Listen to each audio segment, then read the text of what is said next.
Welcome to Order Militaris Radio TV. Once again, we're back with Brother Alexis Bonolo on the topic of Pope Benedict in Regensburg.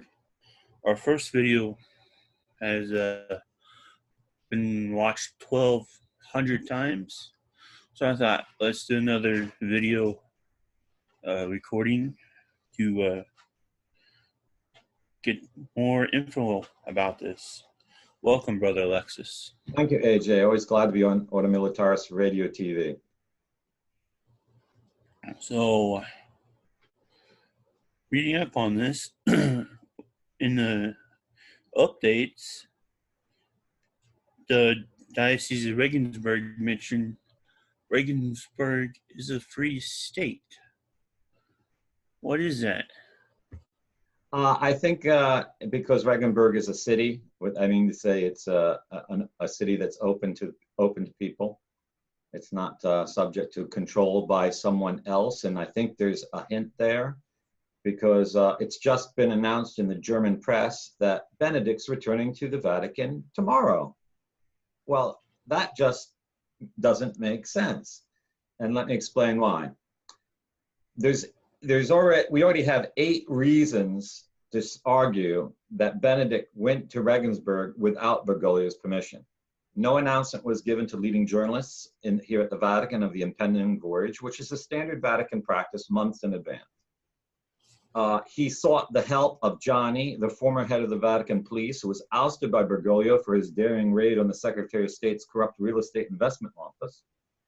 And Gianni is so disgraced with Bergoglio, there's no way Bergoglio would have given him a leading role in this. The use of the Italian secret police and Italian military aircraft without any public notice in the Italian papers, which is unheard of because it's not like the Pope was fleeing the advancing army and therefore they had to be secret. All these things leak out. It wasn't even leaked out by the Italian military or the Italian state police, which is a very unusual thing. As soon as he lands on the ground, the Diocese of Regensburg issued a statement saying that he had no immediate or definitive plans to return to the Vatican. He wanted to spend the last days of his brother's life at his side. Bild Zeitung newspaper in Germany said there was even doubt that he would ever return to the Vatican. There was speculation in Regensburg that he would remain in the city and it would be an honor to have him reside there for the rest of his life. Then, all of a sudden, on Saturday, Bergoglio's nuncio to Germany arrives in Regensburg, allegedly to publicly display that Pope Benedict had approved of this. Well, that makes no sense because if Pope Bergoglio had approved of this, because if Bergoglio had approved of this, his nuncio would have been on the ground when the plane landed. So it was clear they didn't know what was going on, and no one had Bergoglio informed of it. So that's pretty much sign that those are the 7 points that would argue that Benedict fled the Vatican secretly and got out and somehow convinced Ganswein and a few people to listen to him, okay? But now the story's changed. Benedict's going back to the Vatican on Monday. So the German announced that he will return, but it didn't announce who made this decision. And this statement contradicts nearly every press release since today, because we were told that the press was told not to disturb His Holiness with photos or interviews because he wants to spend the last days of his brother's life together. Well, did his brother die today? No. Okay, is his brother dying tomorrow? No. So why isn't he allowed to spend the last days of his life with his brother? Why is the press the threat and not the fact anyone wants to take him away from Regensburg? Okay, so the whole thing switched around. The press is a threat only to Bergoglio if the truth comes out. And this whole trip to Regensburg confirms that everyone recognizes that Benedict is the true Pope, because the Italian state in law cannot use its secret police nor its military aircraft to give free rides to cardinals or bishops or priests in the Vatican to go to any other country they want to. They can only do that for a head of state.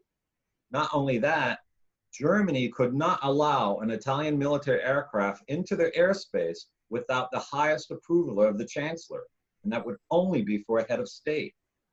So it's pretty clear that everyone recognized he's the head of state. You can see by the crowds that gathered almost immediately in Regensburg around him that he's treated as a head of state, even as he goes down the street to visit his brother. Bergoglio didn't like it. So he sent his nuncio, and his nuncio, devious little person that is, rather than say it publicly, told him to get back to the Vatican. Why don't you come out and publicly say it? No, you won't, because you're a creep, you're a crook, and you're a mafioso, and you're trying to imprison the Pope. It's absolutely outrageous. Yeah. Yeah.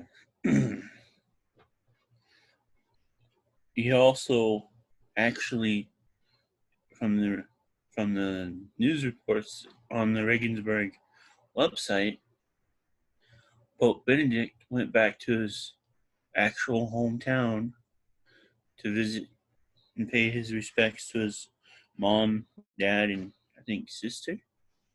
Yeah, he visited the grave of his parents, which was actually moved from its original place closer to Regensburg. So, and he visited the house where he was a professor. So I don't think it's his hometown, but I think his residence when he was a professor at Regensburg.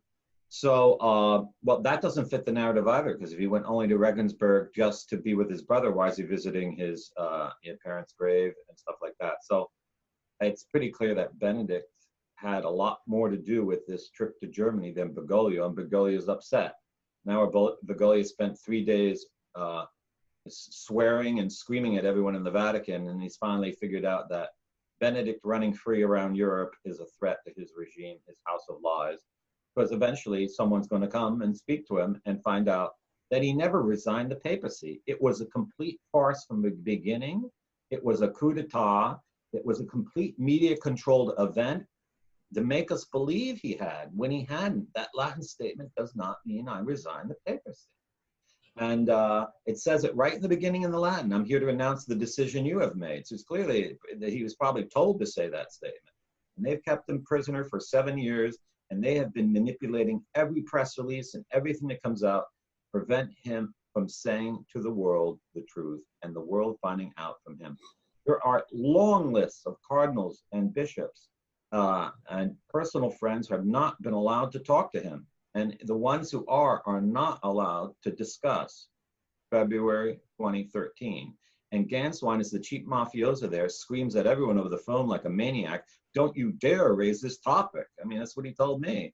I mean, who does this man think he is? The Pope has the right to liberty, and all Christendom should do something about it. Wars were fought to liberate popes in ancient times. And at this point, I don't see there's really any other way except military force. I think Catholics in the United States especially should insist with President Trump that Benedict have the liberty to go where he wants to go. Otherwise, he should threaten both Italy and the Vatican with a military invasion, because the Pope has the right to go where he wants to go. He has the human rights of a human citizen. We have seen the most grave violation of the human liberty of Pope Benedict XVI. Undeniable. Not even allowed to visit his brother in his final days. I mean, how cruel can you be? That's imprisonment.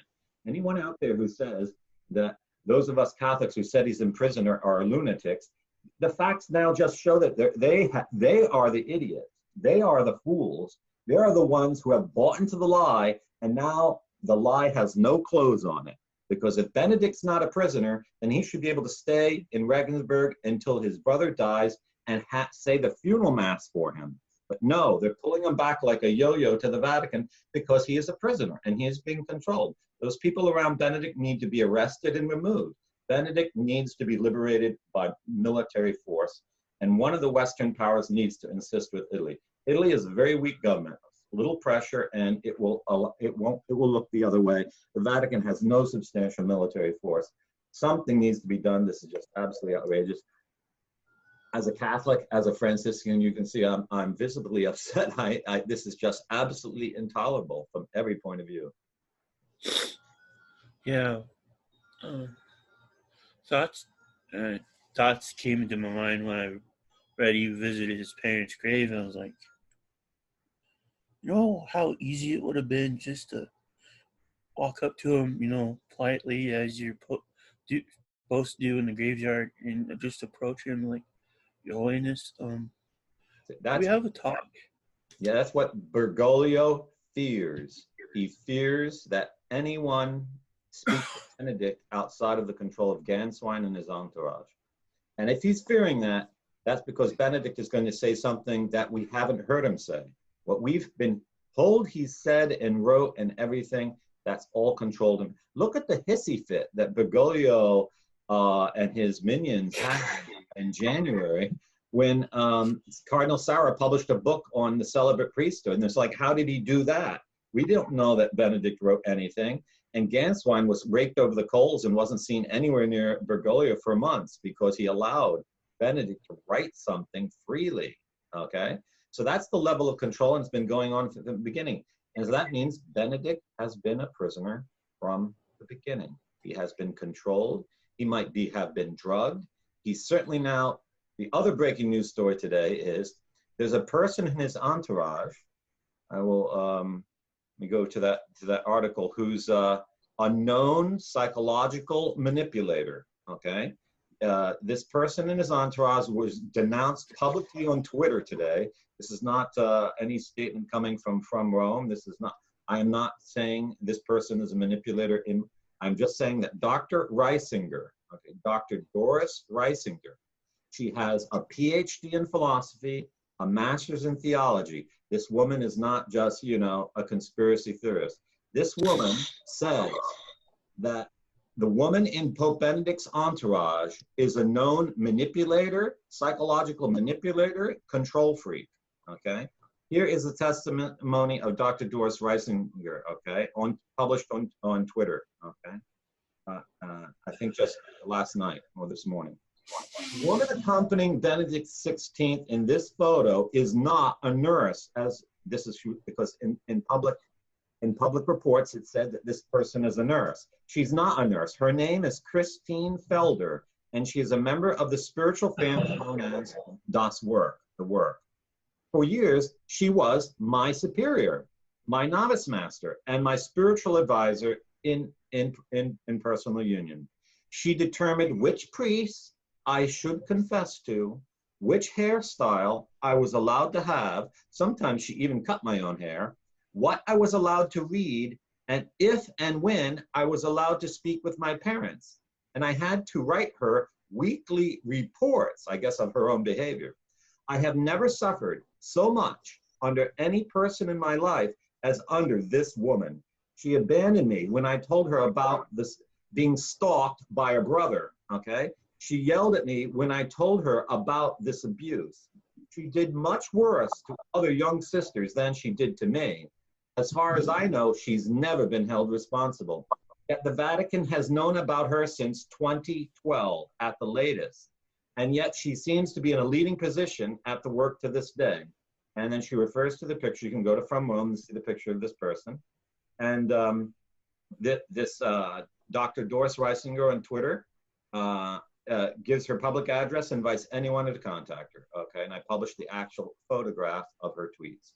So if the Vatican knew this woman is a control freak in 2012 and assigned her to Pope Benedict, it's obvious she's part of a prison control system, okay? Psychologically control system, which is even more evil, okay? That's something that the state, that secret police do. That's something that Nazis do, okay? I mean, I can tell you, bishops, clergy, monks, we would never employ such means. So that means there is some involvement of some state secret police, of some entity, of some other country that advised Bergoglio to do this right early on. And that means there is in doubt everything that Benedict said since February 2013, that he has probably been uncontrolled, and maybe a lot of what he's alleged to have said while Pope was manipulated by Ganswein. But if Ganswein is allowing that creep around the Pope, then Ganswein is a lot more evil than even Vigano claimed he is, okay? And I couldn't believe it when Ganswein threatened me over the phone, and he used a burner phone, okay? That's what mafia do. They use burner phones. Have the integrity when you threaten someone to pick up the phone like a man, okay? So now we have two extremely dubious figures around Pope Benedict and his enemies. That's imprisonment. That's manipulation. That is the worst kind of deceptive, evil, malign, manipulative, political manipulation you can imagine. That would be as if President Trump had Barack Obama in a state prison and not allowed him to speak to anyone. You imagine the outcry there would be in the world? It would never be tolerated. Why is it tolerated with Pope Benedict? Why does Bergoglio get the pass? Yeah. So that lady forces whatever type of haircut she feels like that person should have. Remember those photos of those awful haircuts of Pope Benedict? Exactly. So that woman is the one that does Pope Benedict's hair. She obviously hates him because his hair is always in a bad condition. Okay. And that goes along with everything I just said. So a person like that shouldn't be anywhere near the Pope. The people around the Pope should be the kind of people who, if the Pope says, I want to go to Greece, they immediately call the travel agent and arrange the things. If the Pope says, I'd like to have apple strudel from Vienna, they immediately call up a bakery in Vienna and have it flown out. That's the kind of people who should be around the Pope, not people who are known control freaks, okay? So, but that fits perfectly with Bergoglio's character. Bergoglio is an absolute nasty, foul-mouthed control freak. There's even pictures of him yelling at other people. He started his career as a bouncer, and the biggest mistake he made was to change his career, okay? Because that's the kind of man he is. And a person like that, it likes controlling everyone around him. Unless you're strong, you don't. So I think the developments here at Regensburg have confirmed what many of us have said for years now. And something the heads of state of Europe and of the United States, of the whole world, need to speak out. Because if they tolerate what Bergoglio is doing to Benedict, then their successor in power can do the same thing to them, okay? So this is a matter of the rights of a head of state, or whether you consider he's head of state or foreign state. You cannot treat someone like this. This is inhumane. This is a violation of the UN Charter of Human Rights. This is a violation of every sense of decency and honesty, liberty and freedom. It's just totally unacceptable.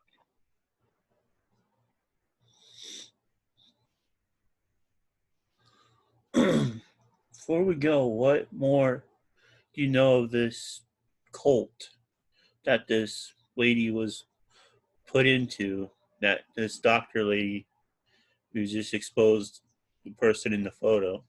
I'm not certain, but as far as I understand, the handmaids of the Lord, who have been the women assigned to care for Pope Benedict in the last 7 years, are a community founded in the area of Milan, maybe 20, 30 years ago. And they were put by Bergoglio under apostolic visitation some years ago because they were being run by control freaks. So how is it that one of the control freaks of the community he assigns to Benedict? Now, I'm a member of a former community for Franciscan Friars of the Immaculate, and we had problems with superiors who were control freaks. Not at that level though, but that was close to it.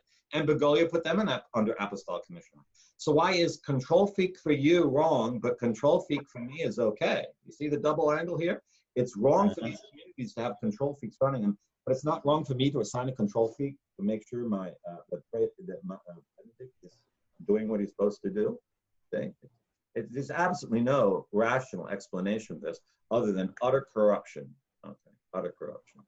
And so I would urge Catholics in every country to insist with their heads of state or their ministries of foreign affairs that they make loud protests for the violation of Pope Benedict's human rights, that complaints were written. If you're a lawyer, write a complaint to the UN Committee for Human Rights, demand that Pope Benedict have the liberty of movement and freedom to choose people around him, demand that these dubious people be removed from his presence. And if you're from the United States, I would use every means possible to contact the President of the United States and have him insist that Benedict has the liberty of movement and that these people of control be removed from his presence. And I think it's pretty clear that it's not safe for Benedict to stay at the Vatican anymore. It's pretty clear that that's hostile territory. And I think if anyone has any sense of human dignity for human rights, any head of state has any thought of what will happen to him after he leaves power, he better right now take strong action and say, no, Benedict's not going back on Monday. Benedict's going to stay in Regensburg as long as Benedict wants to. And I don't want to see Ganswein or this Christine's face anywhere near Benedict anymore, nor Vatican police. It has to be people he chooses of his own, whether he and his brother or his friends in Regensburg. It can't be people on the pay of Bergoglio of the Vatican. So that's what I urge you to do, and take this very seriously. This is very seriously. This level of control is used by people who, when they can't have control, they will murder, they will poison, they will open up brains and cut out parts of the mind so that the people are just vegetables. This is that level. This is Nazi level of wickedness here. This is Nazi level. Yeah. Let's see, in America, Attorney General Barr is an Irish Catholic. I think Mike Pompeo is an Italian Catholic. Okay, so Pompeo has to be written. He's Secretary of State, but you have to get to Trump directly, maybe through his wife. Protests have to be made immediately. This cannot be allowed to endure. Benedict is within hours of going back to prison, and who knows what will happen to him then. You can be sure of this, that if he left without Bergoglio's permission, when he comes back, that face of Benedict, which looks already to have suffered extreme trauma, is going to get beaten. He's going to be beaten to death. He's going to be tortured and beaten to death for what he did, because Bergoglio is a psychotic madman, okay? He's a psychotic dictator and madman, and we cannot let Benedict go back to the Vatican. We must do everything to the risking of our own lives that he remain free, okay? He is the Holy Father, and he has the right. And even if you don't think he's the Holy Father, he's a human being, and he has the right to liberty. This is a human rights question of the first importance right now, the most important thing in the human rights case in the whole world. Okay. And finally, I ask everyone to pray. In Acts of the Apostles, we see that when Peter was held prisoner, the whole church prayed, and our Lord sent an angel to deliver him. Peter is being held a prisoner now. It's obvious to the whole world. We need to pray that our Lord send angels to liberate the Holy Father, because whether they're heads of state or security forces or individuals with daring, that's what we have to pray for, because the Holy Father is being held prisoner. What airport would they fly back into? I don't know. He's going to take a private plane, or is he? I doubt the Italian government's going to get involved in this, because that means if Conti authorizes a military plane to take him back to prison, he becomes guilty of international kidnapping, okay, which is a charge that can be brought against him under the Hague. So I would imagine he's going to try to do it by a private company, but even a private company will become liable for kidnapping, okay? So I warn anyone out there, any head of state, any military police personnel, any company involved in getting Benedict back to the Vatican, you are all going to be guilty for kidnapping. And if I ever have any say about it, I will see that you were all prosecuted and put in prison, okay? I will be an advocate of that for my rest of my life, because this is absolutely intolerable. President of Ordo Militaris, Inc., we are an organization dedicated to the defense of persecuted Christians, and this, Benedict, is a persecuted Christian. This is what we call persecution. And so I urge everyone to pray, but I urge you to take swift action, any possible way. Spend the next 24 hours awake doing something to get Benedict's liberty defended, okay? This cannot be allowed to happen. So if you're a German citizen, you insist immediately with the right chancellorship that this not be allowed to happen, okay?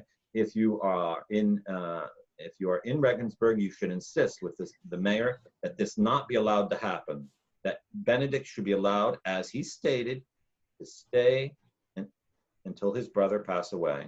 He has that right. That is a fundamental human right. He can, if he is retired, the Vatican has no right to insist that he come back to the Vatican. And if he's the Pope, the Vatican has no right to tell him what to do. So there is no reason that the nuncio should have demanded that he return, and there's no reason that he should be forced to go back. None whatsoever. And if he said on Thursday that he was going to spend time with his brother until his brother passed away, but now he says he's going back tomorrow, he's obviously under psychological control, and we should not believe it. Okay. All right, everyone, contact your heads of state, your representatives, whatever they are in your country. Let me see. What time is it over there in Germany? It's currently 2:30 in the afternoon. One thing Germans can do is they should immediately go to court and get an injunction. Sue every company that's involved in this, okay? Have a judge put down a court order against the state police in Germany, against the Malteser order, against all airlines operating out of Bavaria, a court injunction that they do not move Pope Benedict until this situation is clarified. And I don't know anything about German law, but in the US we call that an injunction. Rush to court and file it, because this is a human rights violation. And I'm sure even in Germany, you can't move someone around without their consent. You can't manipulate elderly people like this. Okay, so Germany has to now show itself that it is not an heir of their Third Reich under Hitler, and is going to allow the Pope the liberty of action and not to be treated like a pawn to be moved around, okay? And if they don't act for the sake of someone who was once a German citizen, they disgrace themselves as a government in sight of the whole world if they allow him to be taken back against his will or manipulated to think that he has to. Okay. No reason for him to go back. Okay, thank you, AJ. Been glad to talk to you and this update on the state of the Pope. And I encourage everyone to share this video on all social media. This is an absolute necessity. We get the word out and have people understand how serious the current situation is. Yep. And please go to Ordo Militaris Radio.tv, Ordo Militaris Radio TV, BORDO-MILITARIS.net. Support us there. Become a monthly member. Buy some merch at our Teespring store. And thank you for watching. And this is Ordo Militaris Radio TV signing off. Deus Volt. Deus Volt.